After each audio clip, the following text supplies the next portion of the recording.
Hey, Crystal Maiden here, and this is the extra part of Sonic Unleashed. So I grinded Eggmanland Night. Well, I didn't grind it, but I played it in order to get some items that I missed. And that's how I was able to get enough medals to unlock this area.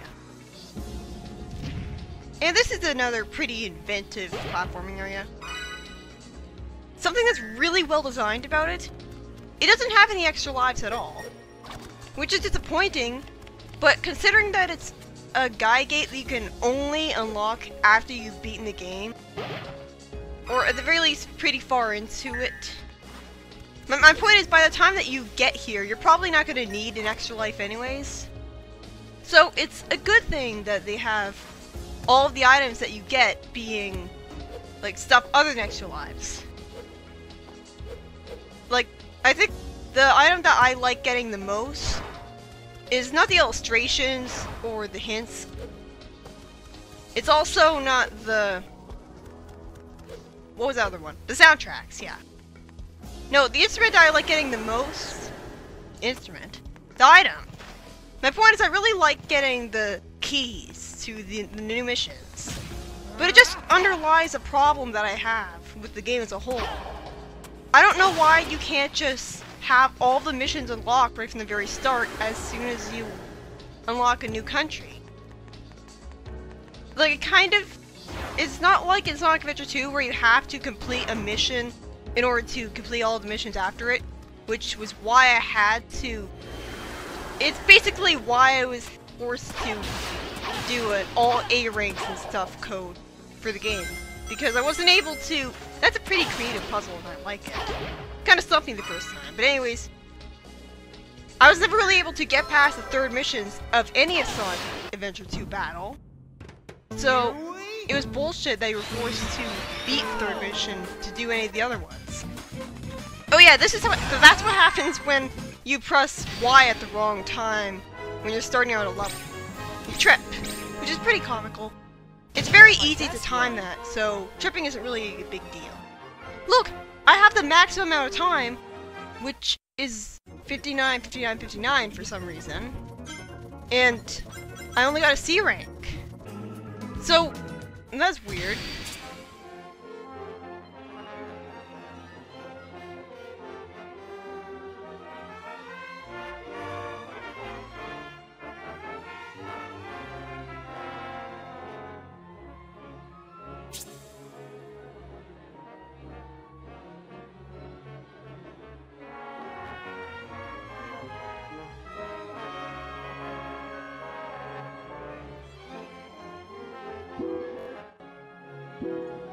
Yeah, that's pretty funny.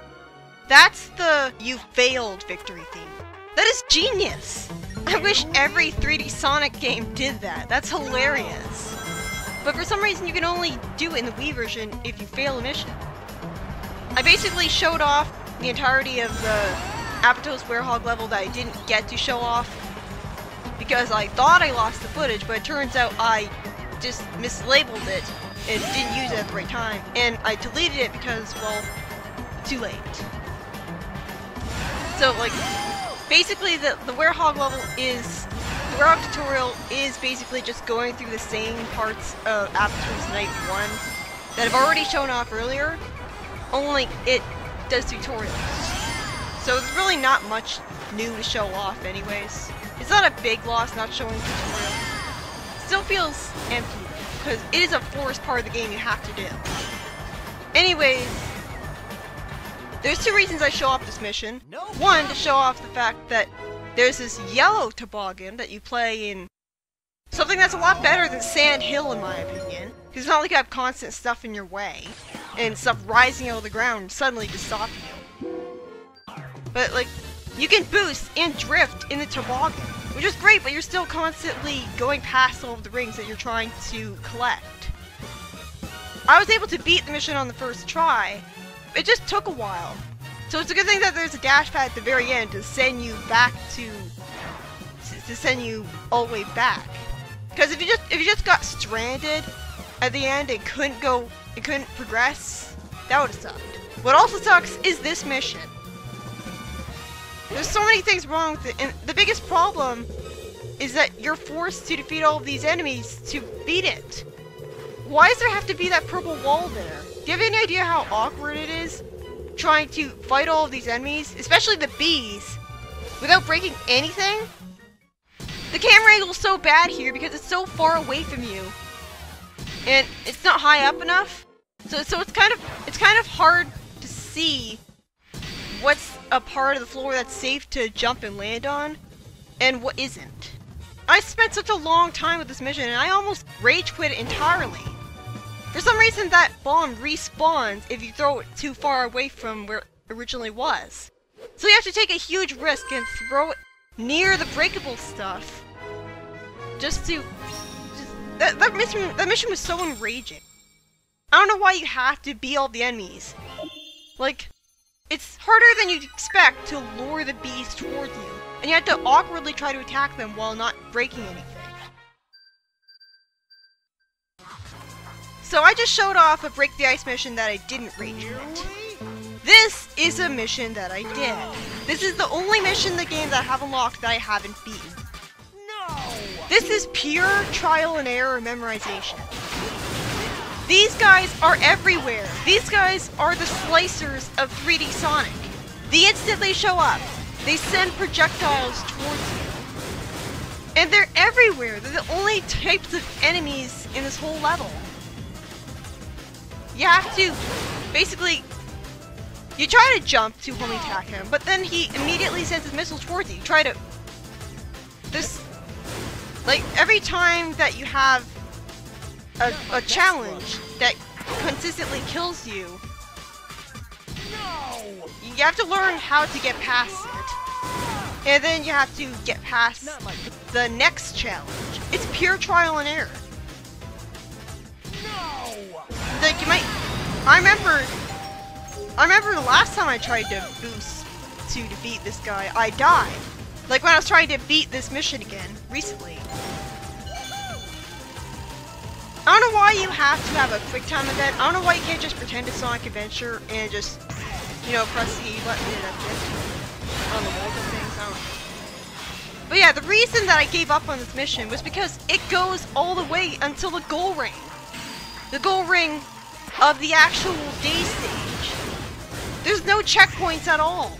You're forced to do this entire thing in one sitting without screwing up. Do you have any idea how frustrating that is? Especially since it's practically impossible not to die in this level, considering how awkward the level design gets after this point. It's easy to just die here because of the pits on the side. You have to be careful around here. And there's a time limit, by the way. Can you see the time limit? So you can't go too slow. And look at this, it curves. It curves, so you can't just run straight. You gotta hope that you hit the dash pads, which are on the sides, so you might not hit them. And after that is the quick step area.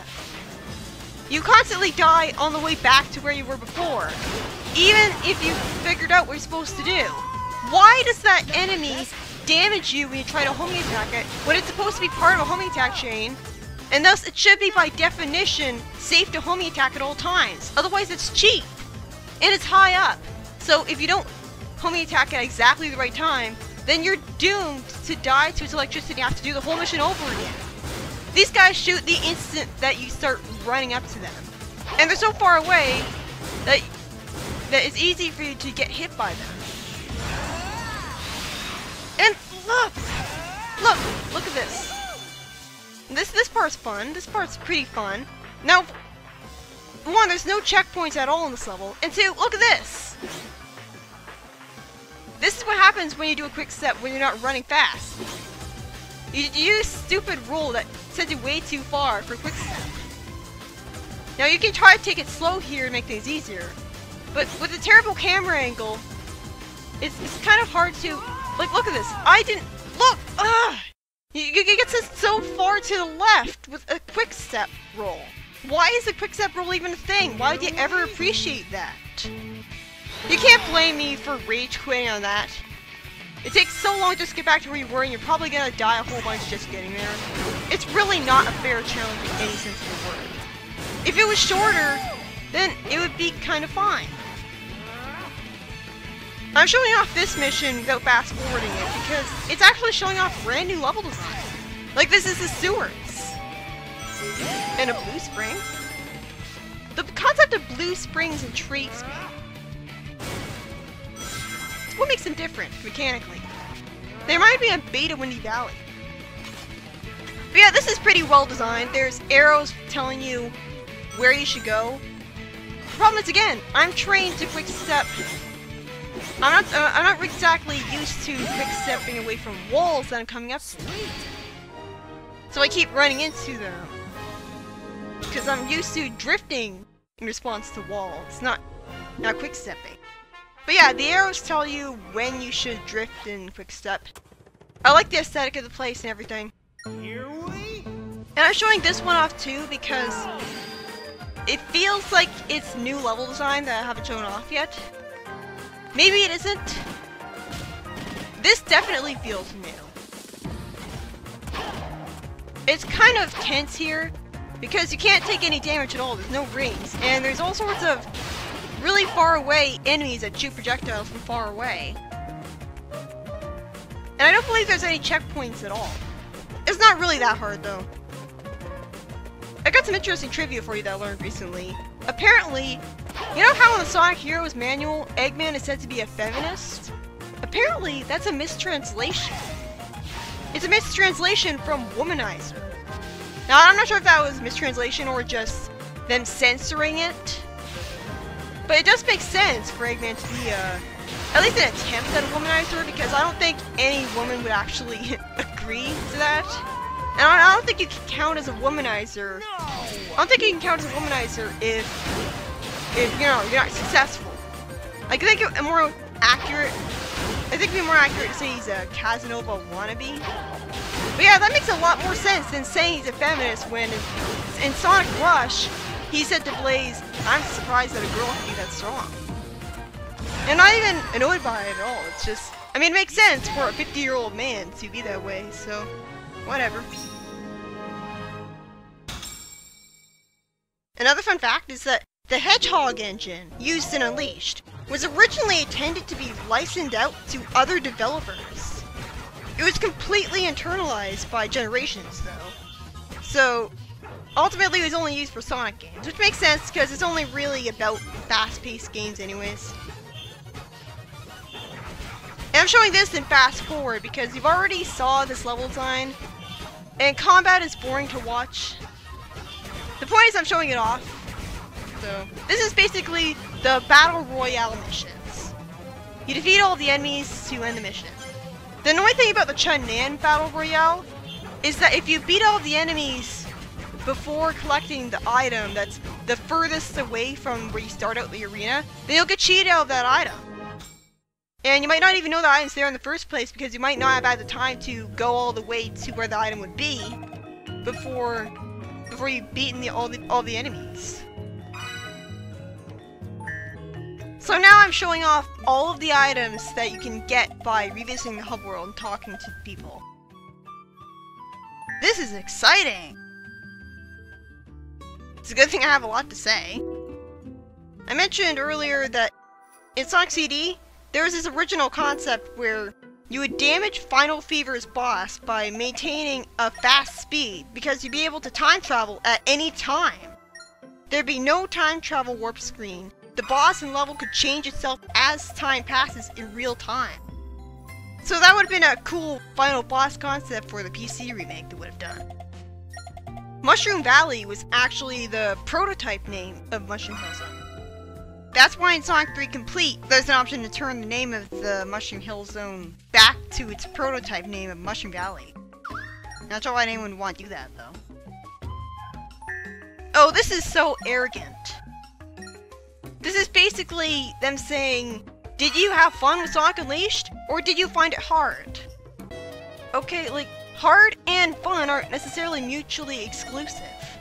Basically, you're forced to say that the game is fun and not hard to get that item.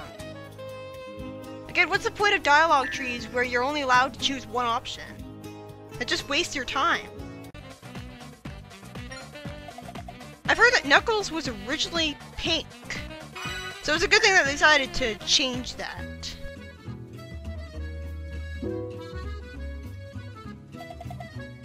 There's actually spike balls in Knuckles' version of Ice Cap 1. And there's this path where even Supersonic can get hurt. Like, I think there's spike balls in Ice Cap that he can actually get hurt by, which is really weird. And Knuckles can actually do Sonic's path of Carnival Night Zone. Like Act 2. Like, Carnival Night Zone Act 2 for Knuckles is actually pretty short. But the problem is that if you take Sonic's path, then the level can go on for a pretty long time. And you'll have to fight Sonic's boss as Knuckles, which is really sucks. It's never happened to me though, because I've never bothered with the Knuckles playthrough, even today. And something I found out is that the amount of rings that you have in Sonic 3 and Knuckles determines what type of bonus stage you get. I always thought that it was entirely restricted to certain checkpoints, what bonus stages you got. But I guess it's just a coincidence based on the fact that you generally have a certain amount of rings by the time you get to certain checkpoints. In Sonic 2, if you use debug mode to spawn rings in the Silver Sonic boss fight and get hit, Eggman has an animation that's normally never shown because when you die, animation freezes. This proves that rings were going to be in the final boss fight of Sonic 2, but for some idiotic reason, they were scrapped before the 4th beta. Brilliant design there. Here's another fun fact. If you get the Supersonic ending in Sonic 3 Knuckles as opposed to the Hypersonic one, you don't see Knuckles smiling at Sonic in the ending. So it really is required to get Hypersonic to get the best ending. I never knew that. I have gotten the Android remakes of Sonic 1 and 2, and they're fantastic. I love how you can spawn a Supersonic box whenever you want, and I especially love how you can turn on elemental shields, and play as Tails and Knuckles in Sonic 1. That's easily the best version of the game for me. Especially since you can plug in Xbox 360 controller, although it's not very precise control-wise, but it's better than touchscreen controls. But anyways, that was Sonic Unleashed, and I'll be showing off the Unleashed project right after this.